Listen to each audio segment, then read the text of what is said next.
السلام عليكم ورحمة الله. أهلا بكم يا أحلى وأغلى وأجمل متابعين ومشتركين مطبخ ماجي وجوجو. أهلا بكم في فيديو جديد. شايفين القراقيش التحفة دي؟ عملت منها سادة وبالعجوة. قراقيش تحفة وطعمها تحفتين. شايفين ما شاء الله القراقيش وجمالها، شايفين عاملة ازاي، والتسوية والعجوة فيها لا هي نشفت ولا اي حاجة. العجوة ما شاء الله عاملة فيها ازاي، تحفة. ومعانا السادة برضو، شايفين ما شاء الله عاملة ازاي. شايفين القراقيش من جوه عاملة ازاي، حاجة بصراحة تحفة. جربوها هتعجبكم ان شاء الله. شايفين التسوية بتاعتها ومقاديرها سهلة ومتوفرة عندنا في البيت. يا سلام يا سلام بقى مع كوباية شاي بلبن، تبقى تمام التمام. وقبل ما نقول على المقادير وطريقة التحضير، معكم ماجدة عبد الرازق، مطبخ ماجي وجوجو، ويلا نبدأ. الوقت يا أمارات أول ما هنبدأ هنعمل الخميرة. أوكي، عندي هنا 3/4 كوباية مية دافية، حط عليهم معلقة صغيرة خميرة فورية مليانة، ومعلقة صغيرة برضو مليانة سكر. ونقلب كله مع بعضه ونسيبها بقى، نسيبها على جنب دلوقتي لغاية ما تخمر. تمام، ونغطيها.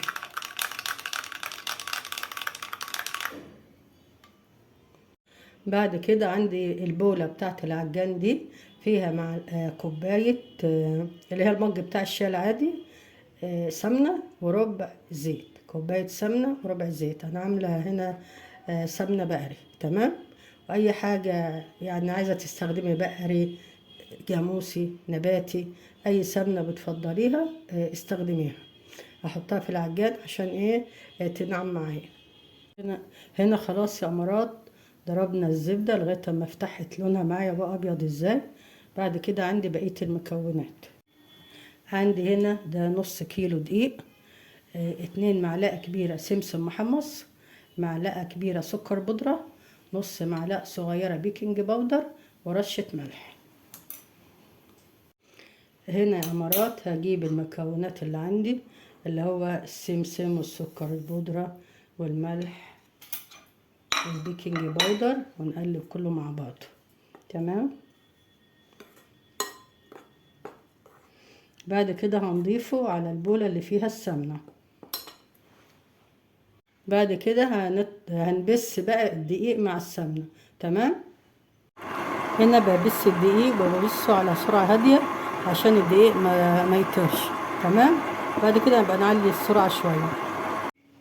بجيب يا أمراض البولة واقعد اقلب فيه كده، عشان لو في حاجة في القاع او في الجوانب دقيق ولا حاجة كله يتبس مع بعضه. تمام،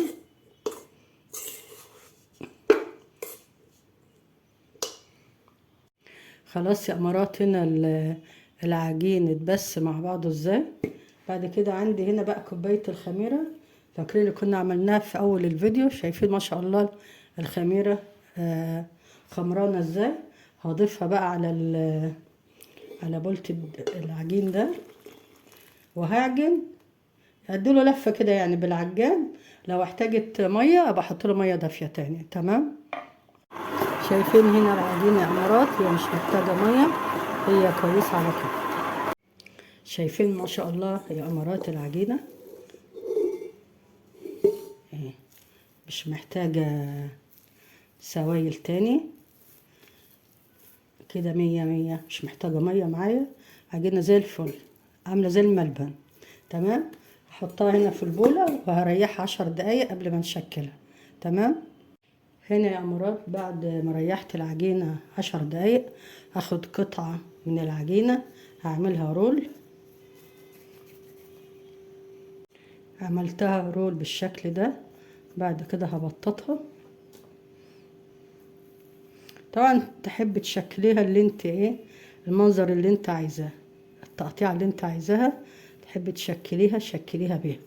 تمام، متخليهاش رقيقة قوي. انا هعمل جزء بعجوة وجزء كده من غير عجوة. تمام، اخدت حتة عجوة وفردتها كده على العجينة. بعد كده هجيب الجزء الفوقاني ده، انا حطيتها في الوسط كده عشان هجيب الطرف ده على العجوة. تمام،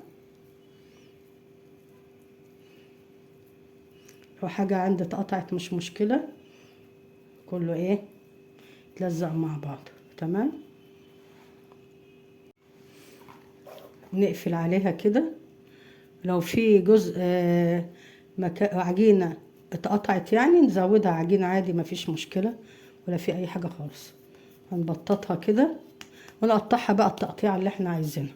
تمام، بعد ما سويناها كده نقطعها بقى ايه المقاس اللي احنا عايزينه. تمام،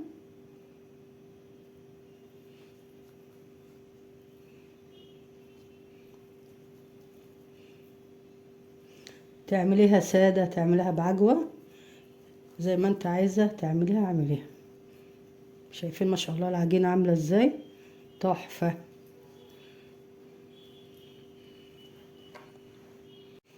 بالشكل ده، ونرصها بقى في صاج مش مدهون. تمام، ونرص يا امارات كده. بعد ما نرصها الصاج يتملي عندي، اغطيه واسيبه يخمر في مكان دافي. تمام، نكون اما تخمر عموما هوريها لكم اما نيجي نحطها في الفرن.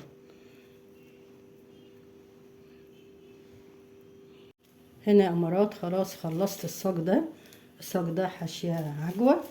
انا مسخنه الفرن حوالي 5 دقايق كده، بطفيه عشان احط فيه الصاج ده عشان يخمر، ونغطيه بكيس بلاستيك علشان لما نيجي نخمره. تمام، هنا فردت قطعة عجين عشان هعملها سادة. نظبطها كده ونقطعها بقى ايه المقاس اللي احنا عايزينه. تمام،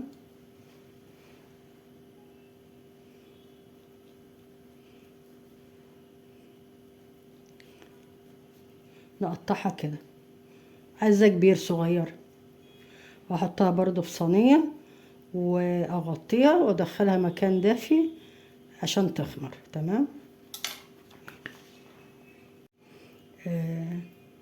هرصها بقى في صينية اهو.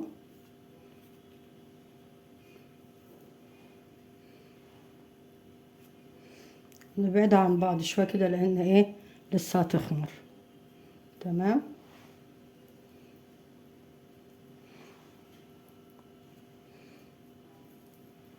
لما تخمر اوريها لكم ان شاء الله. شايفين يا امارات القراقيش خمرت ازاي؟ ما شاء الله. انا مسخنه الفرن على حراره 180، ولما يسخن الفرن هدخله الفرن. تمام، عندي هنا الفرن سخن خلاص يا امارات، دخلها الفرن ولما تتحمر هوريها لكم ان شاء الله. شايفين ما شاء الله يا امارات القراقيش طلعت من الفرن، شكلها تحفه وريحتها روعه. وصفة سهلة، جربوها هتعجبكم إن شاء الله. كنت معاكم ماجدة عبد الرازق، مطبخ ماجي وجوجو. وصفة النهاردة خلصت، لكن وصفاتي لسه مخلصتش. أسيبكم في رعاية الله وأمنه. مع السلامة.